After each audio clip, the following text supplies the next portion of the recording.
Hello everyone, it's Old Guardian here. Molten Core is coming back today, and that's going to be the second time that we have the heroic version of Molten Core also available. Heroic and normal Molten Core are completely separate raids, so you can use any leaders in normal, and then you can use any leaders in heroic. The leader lockouts do not transfer between the difficulties, so you can freely choose your leaders for heroic. Last time I spent almost a whole 2 weeks testing various leaders for various bosses in heroic Molten Core, and in this video I'm going to tell you the best leaders and the best armies for taking on heroic Molten Core now that it appears again. Obviously there's still more testing to do, and I might be able to find something even better than these, but these are all the learnings that I got from the first time. So first up we have heroic Lucifron, and I had 2 armies that I killed heroic Lucifron with, and I kind of liked them both, so I was able to do it with Anub'arak, and I was able to do it with Maiev. So both of these options are just completely fine, and I don't want to use either of these leaders for any of the other bosses, so both leaders are completely fine here. Then there's heroic Magmadar, and the Starfall strategy is by far the strongest against heroic Magmadar. The strongest leader for this is Doomhammer, but I have some ideas that I might try Doomhammer in some of the later bosses.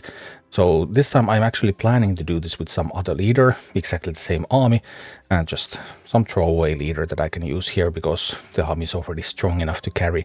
But if you want to get it easiest possible way, then Doomhammer is the best possible leader for this, and you just Starfall Magmadar to death.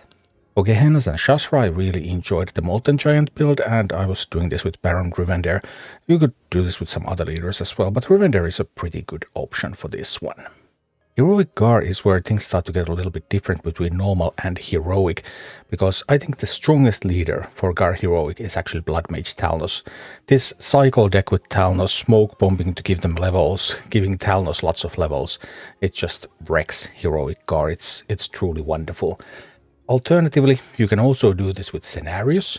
Cenarius is pretty good because of the root effect, so I do kind of like Cenarius as well, although I still use same kind of smoke bomb and cycle minis idea for damage also with that comp. Heroic Baron Geddon is not much different from the old normal Baron Geddon. They nerfed normal Baron Geddon when they introduced heroic, so Ragnaros is the strongest leader for this. But you may also want to save Ragnaros for Golmak, because Ragnaros is also a really strong leader against Golmak. So maybe you don't use Ragnaros for Baron Geddon heroic, even though that is an option. And then obviously you could do it with Rend, but I really like to do it with Sylvanas with the Fury talent. So I just get that Gargoyle to hit so much harder, so much more, because Geddon has more health, so that the Gargoyle is still able to push through. Heroic Golmak is much more of a challenge than normal Golmak is, and these are the 2 best armies that I have found for this one. So both of these are, the idea is that you're defending and then you just kill Golmak. Either you kill it with spells, because Jaina can do it with Starfall, or you kill it with Unbounds, because Ragnaros is just going to play Earth Elemental. Earth Elemental is going to take Golmak's attention, and then you play Skeleton Party behind Golmak, and Skeleton Party is going to be your damage dealer. So you can play Ragnaros, you can build up that Ragnaros, get some levels, get some healing on it, it's going to help you defend, and then you're just going to go in with Earth Elemental, Skeleton Body to kill Golmak, or you can do Jaina. You can also use Skeleton Body here to defend. You can potentially use it to attack, although you don't have a tank here, so that doesn't go alone. Your partner would have to have a tank, but mostly you're just doing Eclipse Starfall to kill Golmak, with Eclipse using to kill casters and then Starfall going on Golmak itself. And that Harvest Golem Priestess Plague Farmer trio is enough to actually contest the lanes a little bit, so that will help you. But this is definitely one of the hardest bosses. And finally there's heroic Ragnaros, and problem that you often run into against heroic Ragnaros is that you just won't have the damage, so you're going to end in a draw, because Ragnaros has so much health and it's so hard to kill it. So the best way to kill heroic Ragnaros is with Drakizat.